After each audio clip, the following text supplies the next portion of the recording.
নমস্কার। আজকের এই প্রতিবেদনটা শোনার আগে একটা মুহূর্ত একটুখানি থামুন। হাতের যে ফোনটা, সেই ফোনটাকে একটুখানি স্থির করে ধরে রাখুন, কারণ এই যে খবরটা আপনারা শুনবেন, সেই খবরটা কিন্তু ওই স্ক্রল করে এগিয়ে যাওয়ার মতন খবর নয়। হ্যাঁ, আপনাদেরকেই বলছি, কানটা একটুখানি খুলে শুনুন প্লিজ। এই খবর হয়তো আপনাকে অস্বস্তিতে ফেলবে, এই খবর আপনাকে প্রশ্ন করবে, জিজ্ঞাসাও করবে, সত্যি আমরা মানুষ হিসাবে কোথায় দাঁড়িয়ে আছি। ঘটনাটা গত 18ই ডিসেম্বর বৃহস্পতিবার, যখন গভীর রাত। আমরা তখন হয়তো অনেকেই কম্বল মুড়ে ঘুমের একটা প্রস্তুতি নিচ্ছিলাম।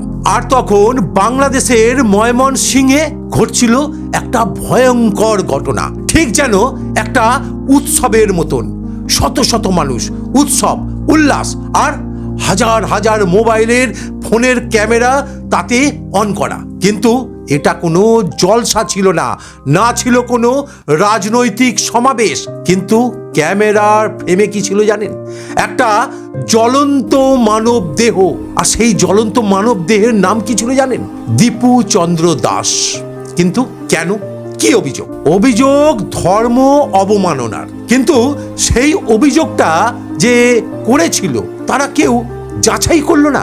এটা সত্যি না মিথ্যে কেউ একবার খতিয়ে দেখলো না। পুলিশও দেখেনি, আদালতও বসেনি, প্রমাণও চাওয়াই হয়নি।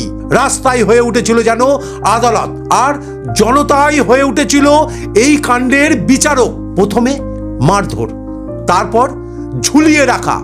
না, তাও শান্তি পায়নি তারা। মানুষরূপী ওই পিচাসরা শেষে তার শরীরে আগুন ধরিয়ে দিল। আর চারপাশে দাঁড়িয়ে থাকা মানুষগুলো, হ্যাঁ এগুলো কি মানুষ? যাই হোক, এখন তো বলছি মানুষ, কিন্তু তারা সেই আগুনের উত্তাপটাও নিচ্ছিল, সহ্য করছিল, ভিডিও করছিল, লাইভে যাচ্ছিল আর উল্লাস করছিল। কেউ থামায়নি তাদের, কেউ এগিয়ে আসেনি তাদেরকে বারণ করার জন্য, থামানোর জন্য।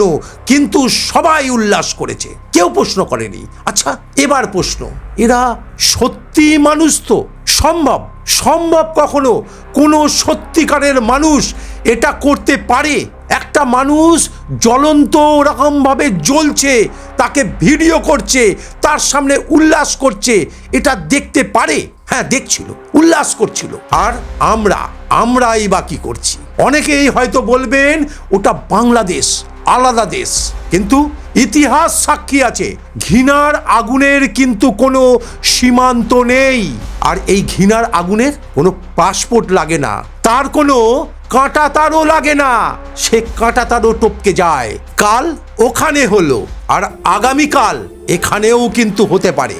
কারণ যেখানে যুক্তির বদলে এই ধরনের উন্মাদনা, আইনের বদলে জনতার রায়, আর মানবতার বদলে উল্লাস জোটে, সেখানে কিন্তু কেউ নিরাপদ, এই শব্দটাই খুব ছোট্ট মনে হয়। কেউ নিরাপদ নেই। এই যে দীপুচন্দ্র দাসের মৃত্যুর খবরটা, এটা কিন্তু কোনো খবর নয়। এই খবরটা হচ্ছে আসলে আমাদের সমাজের সামনে একটা আয়না, যে আয়নার সামনে কিন্তু আমাদের দাঁড়াতে হবে। যেদিন ধর্মের নামে এই যে মানুষকে পুড়িয়ে মারা গর্বের বিষয় হয়ে দাঁড়ায়, সেদিন কিন্তু কোনো ধর্ম জেতে না। সেদিন শুধু হারিয়ে যায় একটাই জিনিস, আর সেটাই হলো শুধুমাত্র মনুষ্যত্ব। দীপু সে তো চলে গেছে, কিন্তু আমরা যারা বেঁচে আছি, চুপ করে ফোনটাকে স্ক্রল করছি, রিল দেখছি, কিন্তু নীরব দর্শক হয়ে থাকছি। আচ্ছা, সত্যি একটা প্রশ্ন করলে আপনারা উত্তর দিতে পারবেন? আমরা কি সত্যি বেঁচে আছি, নাকি ভেতর থেকে আমরাও ধীরে ধীরে পুড়ে ছাই হয়ে গেছি? হয়তো সময় এখনো আছে, তাই শুধু দীর্ঘশ্বাস ফেলবো না, আপনারাও দীর্ঘশ্বাস শুধু ফেলবেন না। প্রশ্ন কিন্তু তুলতে শিখুন, প্রতিবাদ কিন্তু করতে শিখুন, কণ্ঠ তুলতে শিখুন। সেটা কোনো সমাজ মাধ্যমে হোক আর সমাজের ভিতরে গিয়ে হোক, আপনাকে কিন্তু কণ্ঠ তুলতে শিখতেই হবে, আপনাকে কিন্তু প্রতিবাদ করতে শিখতেই হবে, প্রশ্ন করা কিন্তু আপনাকে শিখতেই হবে। কারণ মনুষ্যত্ব কিন্তু একবার যদি পুড়ে শেষ হয়ে যায় তখন আর কোনো ধর্ম আর কোনো পরিচয় কাউকেই কোনো দিনই বাঁচাতে পারবে না। তাই প্রশ্ন তুলুন, ঠিককে ঠিক বলতে শিখুন আর প্রতিবাদের জায়গায় প্রতিবাদ করতে শিখুন।